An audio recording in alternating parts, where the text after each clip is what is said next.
Shalom, shalom. First and foremost, I want to give all the praises, glory, and honor to Yahweh, Bahasham, Yahweh Shai, Bahasham, Rachakwadash. Double honors to the apostles and elders of Great Millstone. Salutations, much love and respect to you, Akim, out there pushing this word out in truth and sincerity. This is your brother, Chai and Apash, coming at you with another lesson. And this lesson is going to be entitled, White Passing Jakes Were in Fear of Their Life as Well. The curses. Okay, so the curses also were on the Edomite passing Jakes, because going back to the slavery time, they were in fear of their life. You know, the scriptures speak about how there would be you would be in fear of your life, roughly paraphrasing. Matter of fact, I'll get that real quick and I'll play that video. Give me a second. Let's go to where is that? That life shall hang in doubt.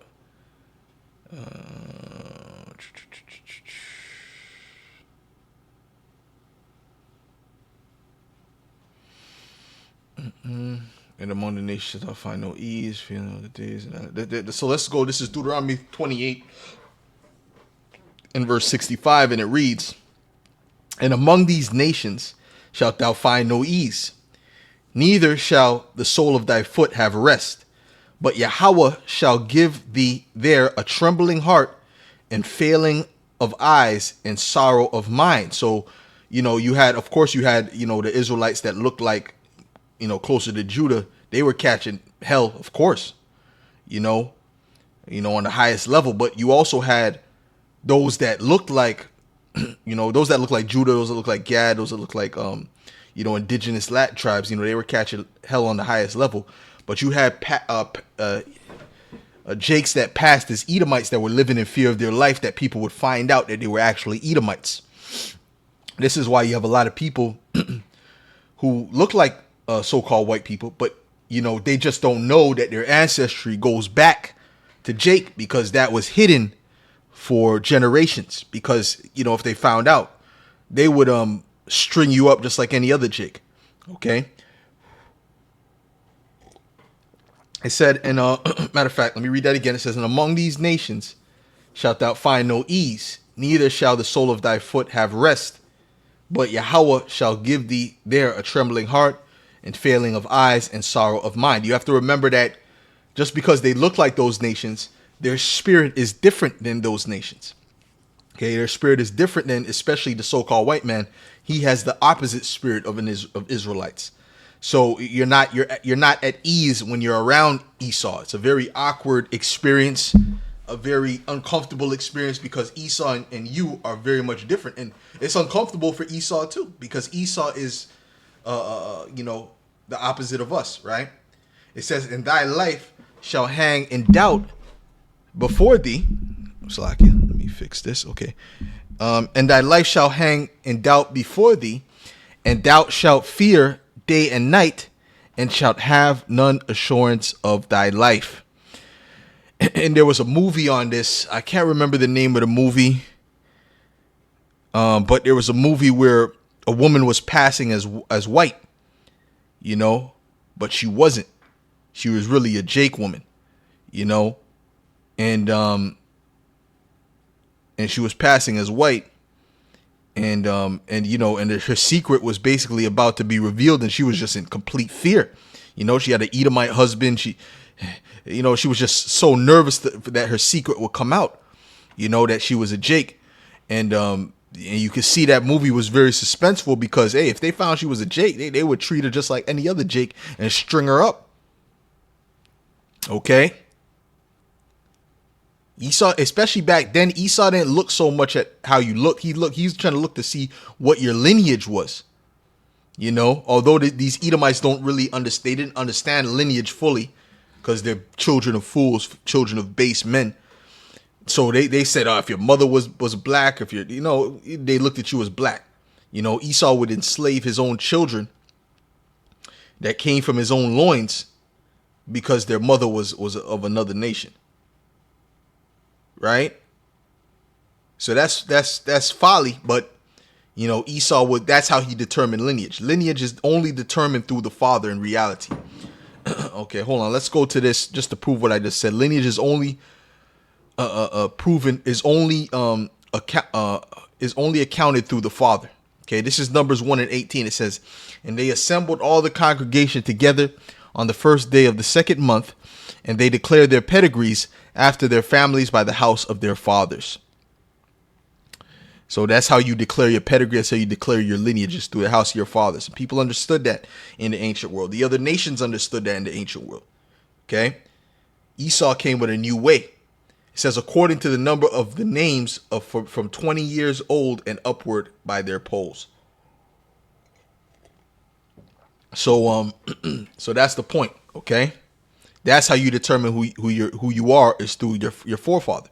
And it doesn't matter how you look. Like this woman here, she's a so-called Italian, but she's an Israelite. She's a Jake, and this is a good channel.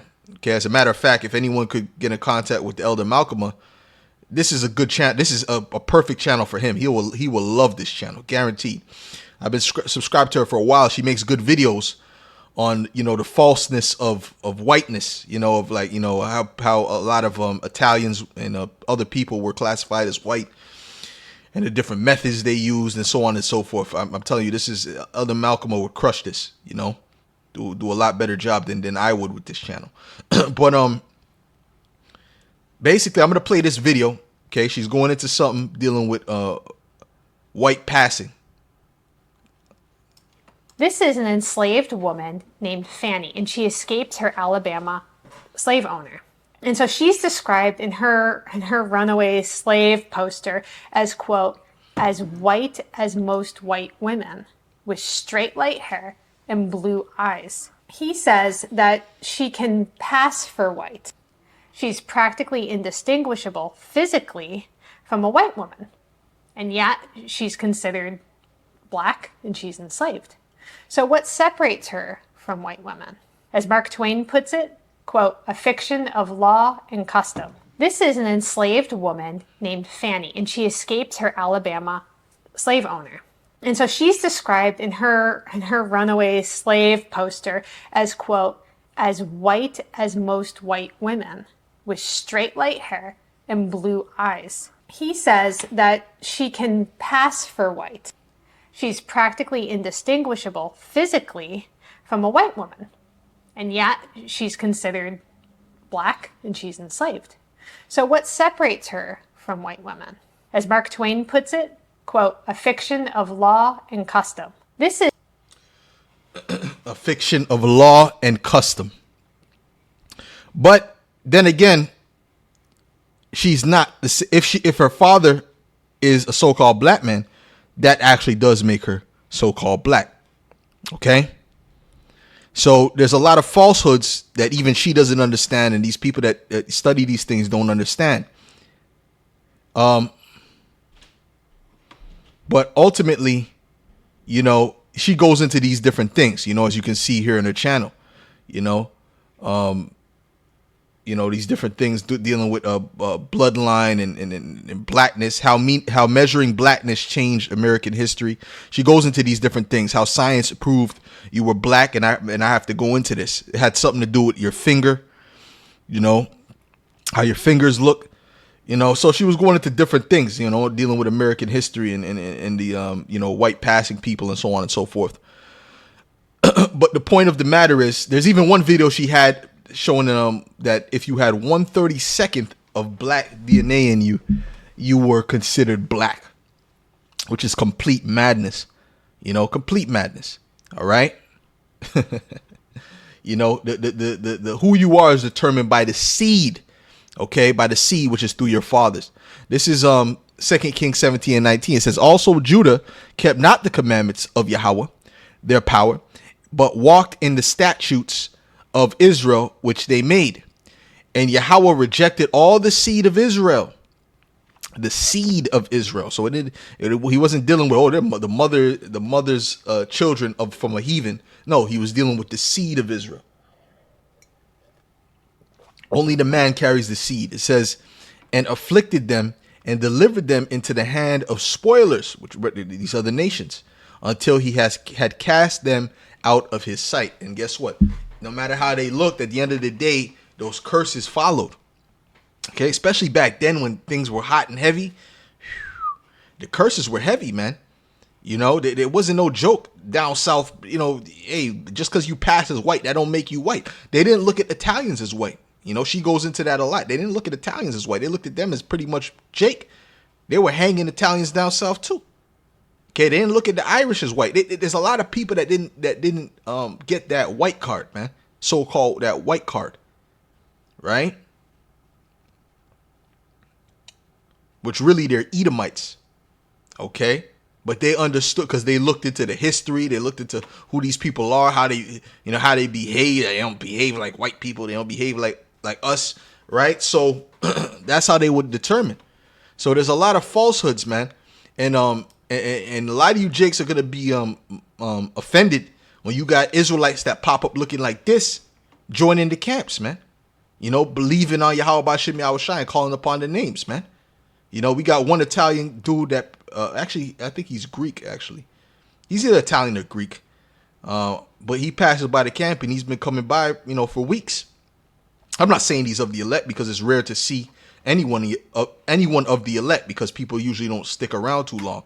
But the point is this, is that he's an Israelite and he, even when we do the salute at the end and we praise Yahweh Shem Yahweh Shai, he does the same. Okay? And when he speaks about us, he speaks about our people. When he speaks about, slavery, he says our people. That's the spirit, man. That is the spirit. You're going to have jakes that look like this, man. So you got to get out of your emotions. So anyways, Lord willing, this was edifying to the elect. And I'll say shalom.